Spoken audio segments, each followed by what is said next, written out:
to you Princess Esther Omoboyede Adeoye Nee Àkàndé.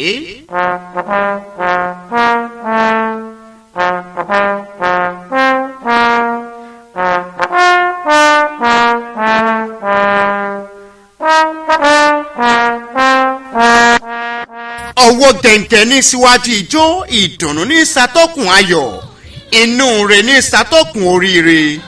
Orí ní bá ní ṣe táyé ẹni fi ń gún gẹ́gẹ́, orí ní bá ní ṣe téèyàn fi ń ráyè ṣe rí gbà lò. Orí ẹni báyìí náà làwúrí ẹni. Orí tó bá gúnugún ṣe tí gúnugún fi pẹ́ láyé kan ní kéṣe, torí pé a kì í pagún a kì í jẹgún, bẹ́ẹ̀ ni ẹnìkan kì í fi gún borí. Orí tó bá lékeléké ṣe tó fi dẹyẹ funfun gbò láàrin ẹyẹ, orí tó bọ̀kì ṣe tó fi darẹwà láàrin gbogbo ẹyẹ.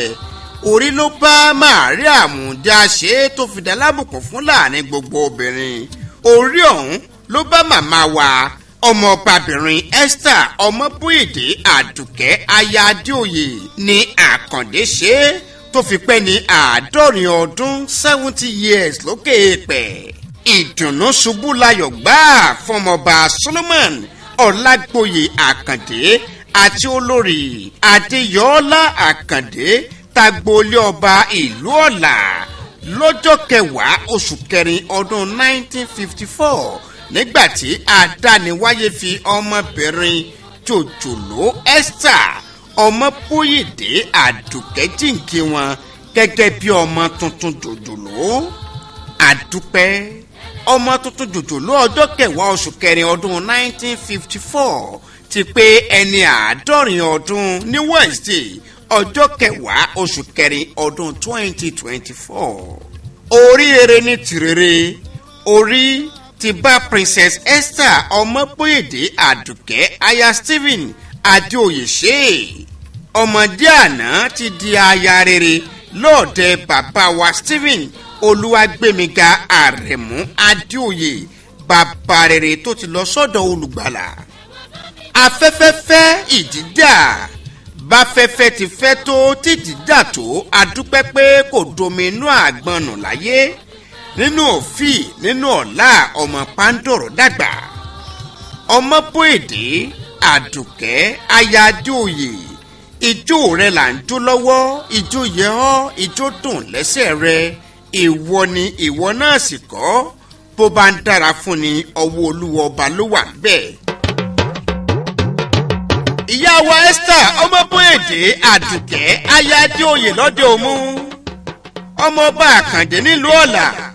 Màmá Olúwatómídé Adeoye, màmá olúwa tó fún mi mọ́ládé. Ìyá Adétọ́lá Adéwálé Jẹ́ndélé bàbá rẹ̀ tó bí ọlọ́mọ òpómúlérò mọ́jà lẹ́kàn. Òpòrò sọ òpó gbàjà, òpó kàn dúdú lábẹ́ aṣọ. Ìwà ni òpó àfìbírìn. Ọmọ kẹ́kẹ́ ta dídùn, aṣọ lè dìdí èèyàn.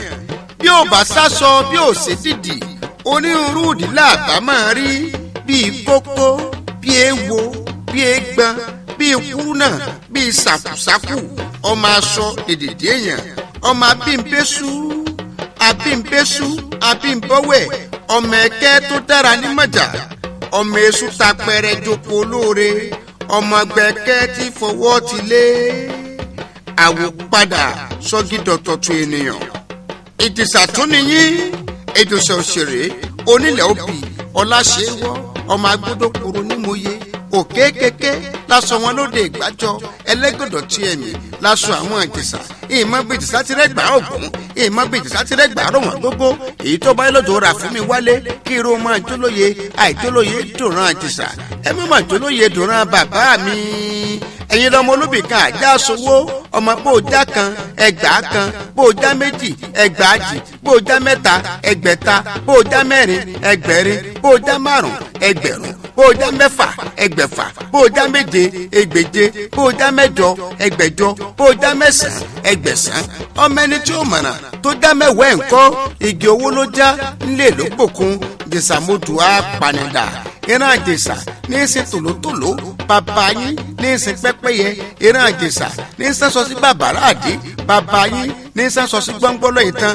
Ọmọ mo dúró báyìí ná, wọ́n lọ rí dẹ̀gbẹ́ ajẹ́fẹ̀yìn tamù ni mo dẹ̀gbẹ́ ìjẹsà èèyàn tí ó bá lómi lámù kó má dẹ̀gbẹ́ bàbá mi ìjẹsà òṣèré onílẹ̀ òbí. Happy birthday ma Kọ́tì Olúwatómídé Adéoyè Olúwatófúnmimọ́ládé and Adétọ́lá Adéwálé. Your children. Happy birthday to you.